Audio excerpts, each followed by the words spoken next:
સૌથી મહત્વના સમાચાર સામે આવી રહ્યા છે ત્યારે અમરેલી સાવરકુંડલા રંગોળા સ્ટેટ હાઈવે પર સર્જાયો ગમખ્વાર અકસ્માત। બે કાર સામસામી ધડાકાભેર અથડાટા સર્જાયો અકસ્માત।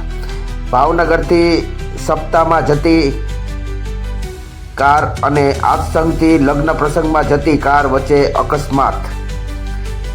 અકસ્માતની ઘટનામાં એકનું ઘટના સ્થળે મોત નીપજ્યું।